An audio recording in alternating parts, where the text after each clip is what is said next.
The journey of our lives is definitely filled with crests and troughs, and there are times when we have encountered our rock bottom. These are the times when we fail to realize our true potential and consider ourselves as the biggest failures. These are the times when we get into the rabbit hole of overthinking and anxiety. My dear friends, we all know that there will be a day in our lives when we feel that we have reached our rock bottom. I too have encountered my own darkest of times during my PhD journey. I too have tasted failure. But the sole motivation here is we need to stick to our goals even in the darkest of times, no matter what.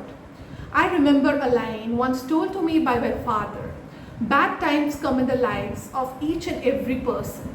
The important thing here is to take the lesson from that time and forget the rest. So my dear friends, this is Avilasha, and my definition of success is learning a lesson from each and every challenge life throws at you and move ahead.